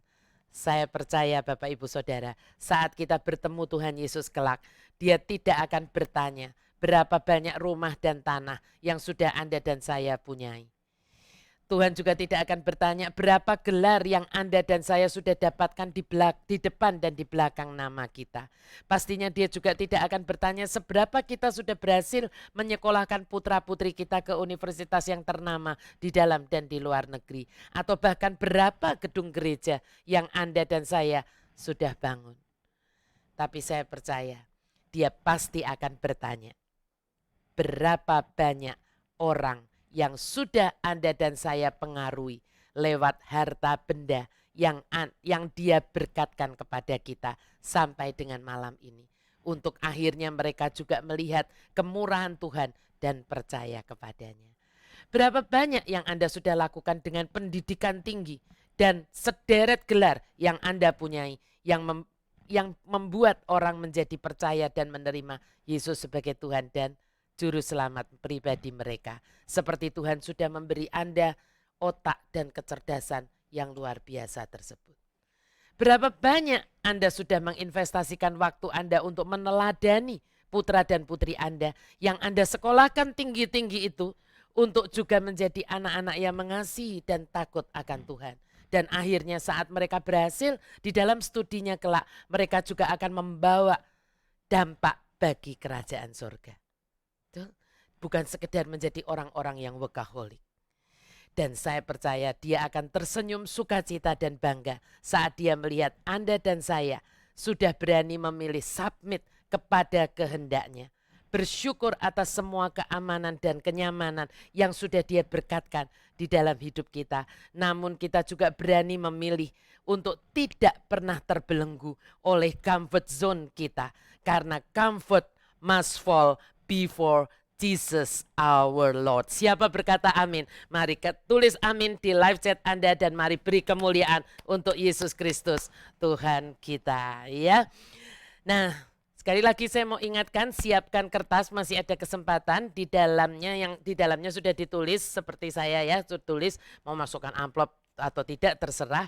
Nanti kita akan bawa ke hadapan Tuhan seperti Esther menghadap Raja Ahasiweros, dan nanti setelah kita menyanyikan satu lagu terima kasih Yesus, ya, kita akan angkat kertas tersebut dan saya akan berdoa agar favor Tuhan turun dan terjadi yang namanya pembalikan keadaan dalam hidup kita semua. Amin ya Bapak Ibu. Jadi mungkin sesi agak sedikit lebih panjang, tetapi ini perlu, jadi Anda tunggu sampai betul-betul selesai, ya. Kalau Anda lihat di sini, ini sebetulnya hanya yang biasa ditata di Israel pada waktu Purim. Purim itu dirayakan oleh bangsa Israel tidak hanya yang membaca Alkitab ya seperti itu, tapi sudah menjadi tradisi karena itu penyelamatan jiwa mereka. Tetapi sebetulnya untuk kita mengerti, untuk bangsa Yahudi yang mesianik yang sudah tahu kebenaran firman Tuhan dan percaya kepada Tuhan Yesus, mereka mengerti ini bukan sekedar pembebasan bangsa Yahudi titik, bukan. Ya, tetapi ada kelanjutannya sampai kepada Yesus Kristus. Dan mereka itu biasanya membuat, ini saya kasih contoh ya Bapak Ibu Saudara, ada yang namanya ini kue ya, kue biasa sebetulnya, tetapi di dalamnya ini ada yang manis-manis seperti selai ya, kalau kita itu dari aprikot, dari bukan stroberi kalau di sana ya, dari ara, dari buah ara dan sebagainya yang dibuat selai. Ini disebutnya Haman's ear atau telinga Haman.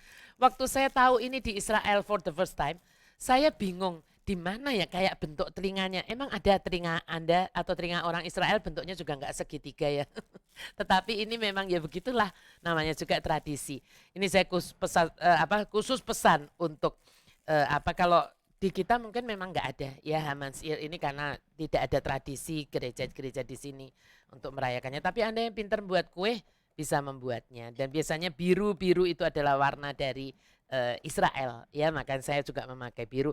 Lalu ada madu, ada anggur, semua yang manis-manis karena di tanggal 14 Adar itu adalah Purim yang mereka rayakan secara besar-besaran dan sukacita karena sebetulnya mereka secara satu bangsa habis, tetapi itu justru terjadi pembalikan keadaan. Oke Bapak Ibu Saudara, mari kita sama-sama bersatu hati, kita mau tunggu sebentar ya, kita nanti akan menyanyikan sama-sama lagu Terima Kasih Yesus.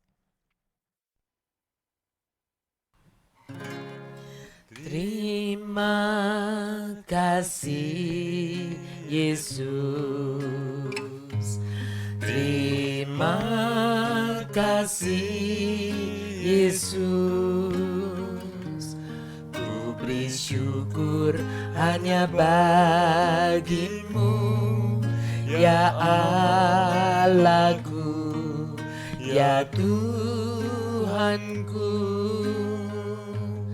Terima kasih Yesus, terima kasih Yesus,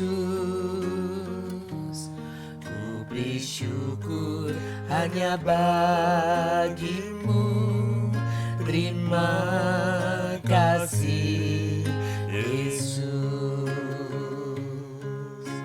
Bapak Ibu Saudara, kenapa saya dan Pak Gana ingin menyanyikan lagu ini malam hari ini? Karena kami pernah dengar satu cerita dari penulis lagu ini. Dia mempunyai seorang teman yang tinggal di Amerika, orang Indonesia, tapi tinggal di Amerika. Tuhan izinkan teman ini, seorang bapak ini, mengalami sakit jantung dan harus dioperasi. Singkat cerita, malam itu ketika sedang menunggu operasi, kan dia tidur di rumah sakit untuk menunggu besoknya mau dioperasi. Nah, malam itu ketika dia sudah tidur, tiba-tiba dia merasa ada yang membangunkan. Nah, dia bangun gak ada siapa-siapa. Itu terjadi sampai 3 kali. Akhirnya bapak ini tahu bahwa Tuhan ingin beracara dengan dia. Sehingga dia bertanya, Tuhan kenapa begitu? Dan Tuhan berkata kepada dia, kamu itu tidak percaya kepadaku. Kaget Bapak ini. Dan Bapak ini berkata, bagaimana bisa? Saya ini orang Kristen. Bagaimana saya tidak percaya kepada Tuhan Yesus? Lalu Tuhan berkata kepada dia bahwa kamu itu selalu berdoa, kamu menengking penyakitmu, kamu minta disembuhkan. Tapi satu hal kamu tidak pernah lakukan. Apa itu? Kamu tidak pernah berterima kasih dan bersyukur atas semua yang selama ini aku sudah berikan kepadamu. Bapak ini menangis sungguh-sungguh. Dan dia bertobat, dia bersujud. Dan dia menyanyikan bait refren dari lagu ini berulang-ulang dengan bercucuran air mata. Dan akhirnya dia tertidur. Paginya dokter harus memeriksa lagi, mengobservasi waktu akan dilakukan operasi. Dan ternyata apa yang terjadi Bapak Ibu Saudara? Mukjizat yang terjadi. Dia disembuhkan. Dokternya bilang ini jantungmu sudah baik semua Bapak dan tidak perlu dioperasi lagi. Bapak Ibu Saudara, malam hari ini kita berkata kita ingin terjadi pembalikan keadaan. Tetapi saya dan Pak Gana sungguh-sungguh ingin mengajak kita lebih dahulu berterima kasih kepada Tuhan Yesus. Mungkin ada beberapa dari Anda yang berkata, Bu Glory, tapi hidup saya itu belum ada enak-enaknya. Kenapa saya harus berterima kasih? Bahasa Inggris mengenal kata thanks in advance. Bahasa Indonesia berkata terima kasih ya sebelumnya. Mari kita malam hari ini mempraktikkan thanks in advance. Kalaupun Anda berasa bahwa tidak ada yang baik dari hidup Anda. Tetapi saya percaya harusnya ada. At least kalau malam hari ini Anda bisa duduk dan mendengarkan kebenaran firman Tuhan ini. Sedangkan di luar sana banyak orang yang tidak mengerti apa yang kita lakukan malam hari ini. Bukankah itu sesuatu yang Anda dan saya patut syukuri dan berterima kasih? Ya, mari saya dan Pak Gana ingin menyanyikan sekali lagi bersama Anda semua. Terima kasih Yesus. Terima kasih Yesus. Terima kasih Yesus.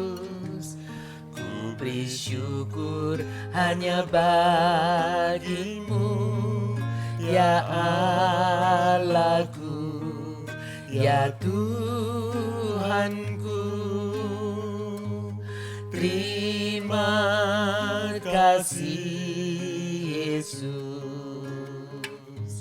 Terima kasih Yesus. Beri syukur hanya bagimu. Terima kasih Yesus.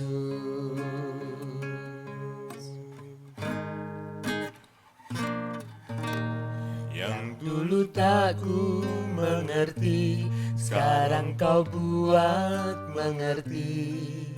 Kau singkapkan mataku dengan kasih-Mu yang tak pernah ku pikirkan.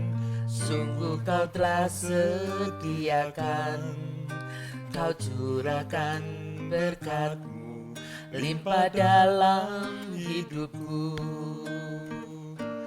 Terima kasih Yesus. Terima kasih Yesus.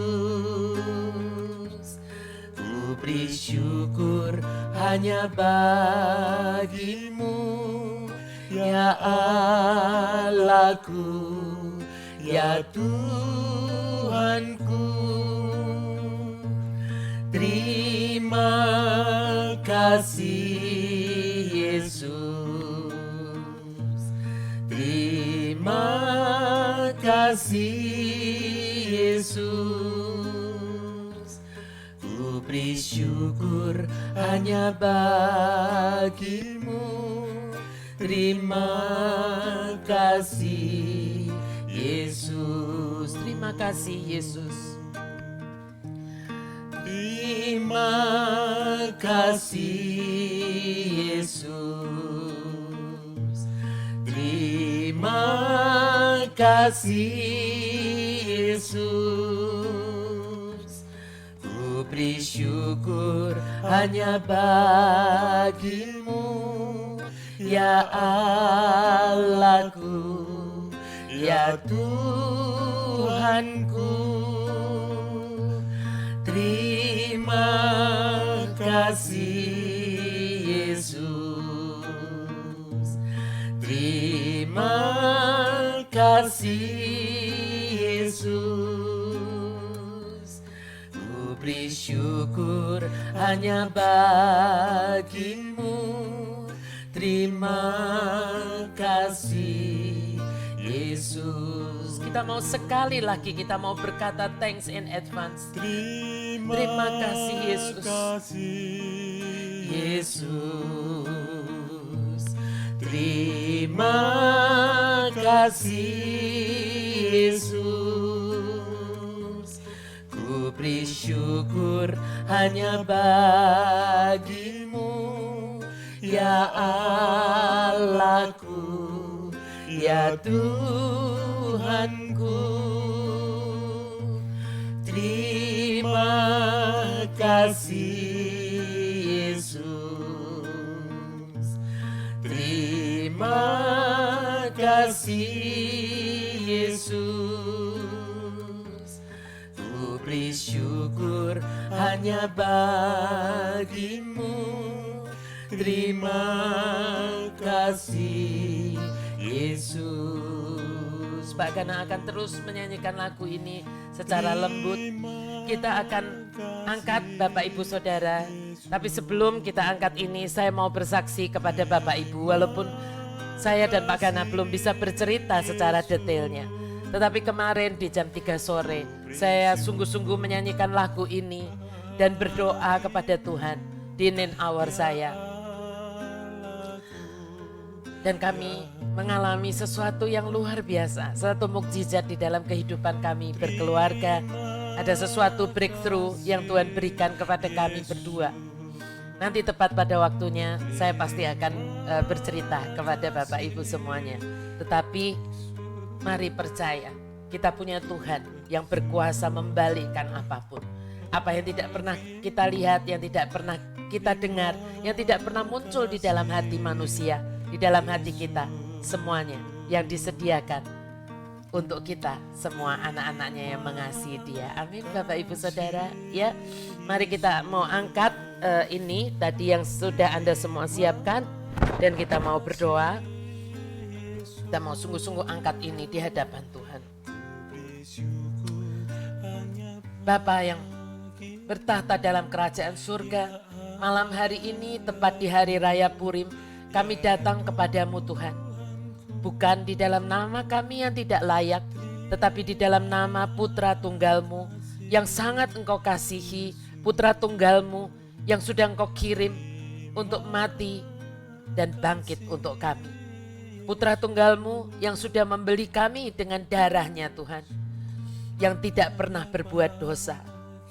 Jangan melihat kami semua dengan dosa-dosa kami Tuhan, tetapi mari Tuhan, lihatlah Putra-Mu yang darahnya menutup bungkus kami, melayakkan kami Tuhan. Sehingga malam hari ini kami memberanikan diri kami menghadap ke tahta kasih karunia-Mu. Bapa, kami mau bersyukur dan berterima kasih atas semua yang Engkau sudah lakukan dalam hidup kami sampai dengan malam hari ini. Ampuni kami Bapa, kalau selama ini seringkali kami melihat betapa hidup orang lain lebih beruntung, betapa hidup orang lain lebih diberkati daripada kami, sehingga kami lupa menghitung berkat-berkat kami. Dan teristimewa adalah berkat keselamatan jiwa kami dan jaminan kehidupan kekal yang Engkau sudah bayari kami dengan Putra Tunggal-Mu yang mati untuk kami. Seringkali kami lupa bersyukur atas karunia terbesar di dalam hidup kami ini. Biarlah malam hari ini Tuhan, kami bersyukur dan kami berterima kasih atas keselamatan, atas jaminan kehidupan kekal yang Kau sudah berikan kepada kami. Dan terima kasih untuk jaminan-jaminan yang lain yang Kau juga berikan di dalam hidup kami. Janji-janji-Mu yang luar biasa. Dan Tuhan, kami tahu malam hari ini lewat kisah Ester kami tahu Engkau lama ini sudah sangat ingin membalikkan keadaan kami. Tetapi Engkau selalu menanti Ester-Estermu untuk bertindak, untuk keluar dari comfort zone kami Tuhan. Dan malam hari ini kami ingin keluar dari comfort zone kami. Apapun Tuhan yang Engkau lihat itu membelenggu kami, sehingga kami tidak pernah berani menjawab panggilan-Mu. Karena kami harus meninggalkan yang nyaman, yang aman itu. Biar malam hari ini runtuh di dalam nama Yesus Kristus Tuhan. Dan biar Tuhan, ketika kami mengajukan apa yang menjadi permohonan kami ini untuk Engkau balikkan, kami tetap mengingat satu kerinduan kami Tuhan. Yang itu adalah juga kerinduan-Mu.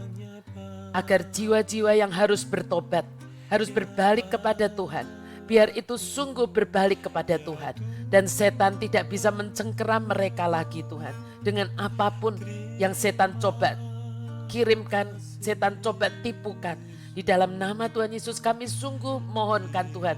Itu dibalikkan di dalam nama Yesus Kristus Tuhan. Dan jiwa-jiwa balik kepada Tuhan semakin banyak.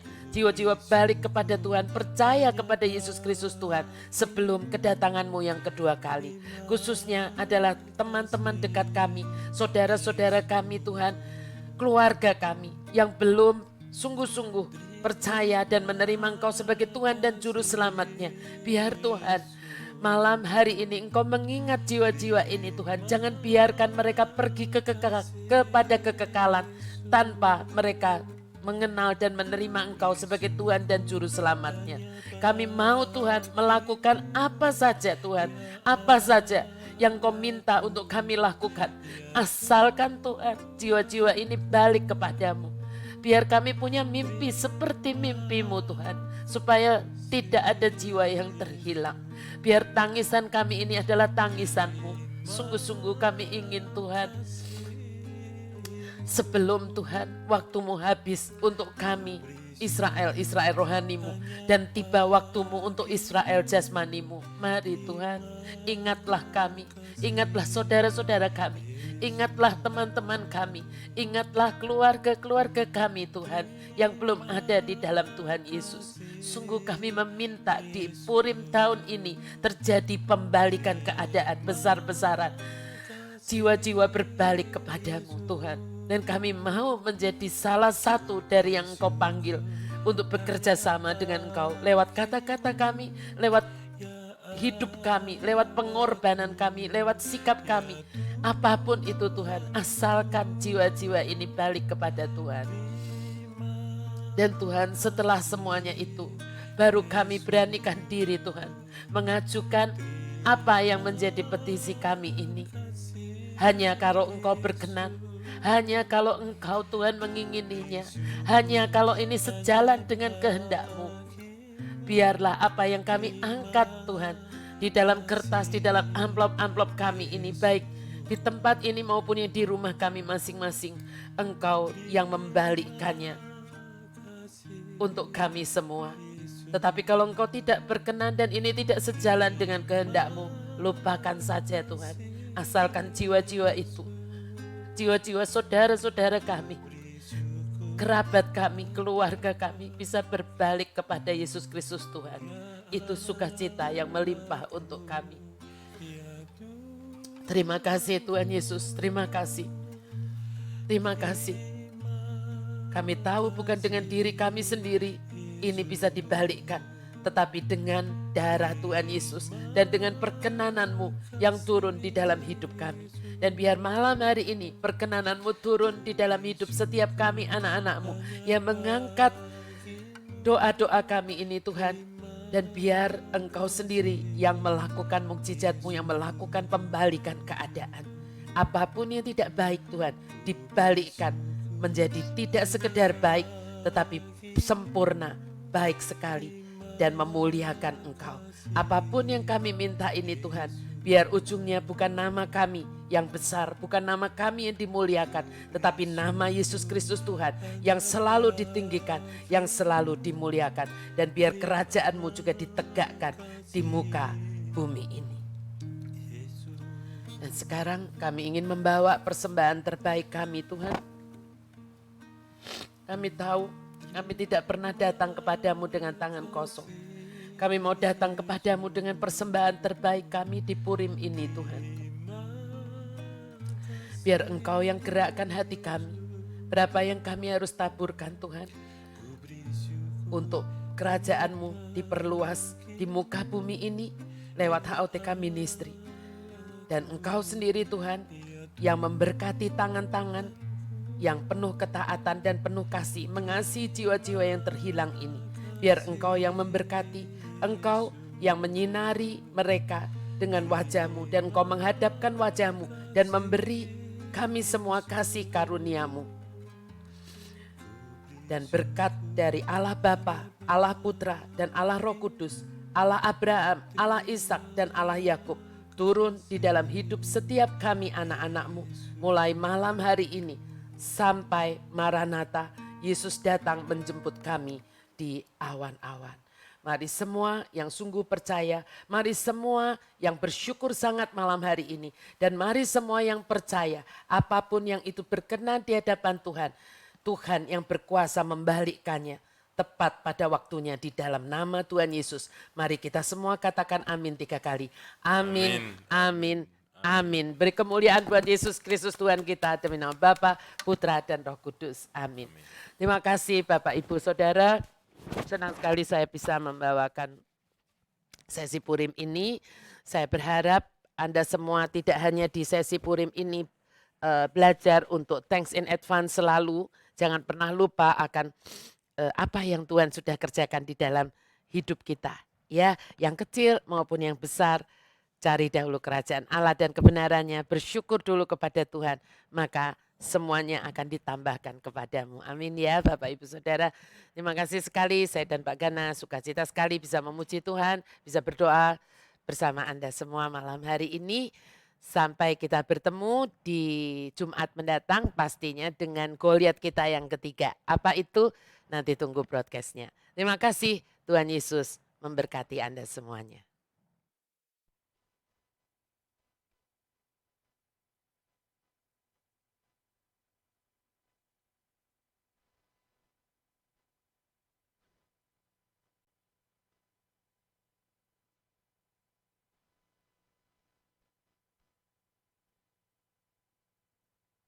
Shalom Bapak Ibu Saudara semuanya.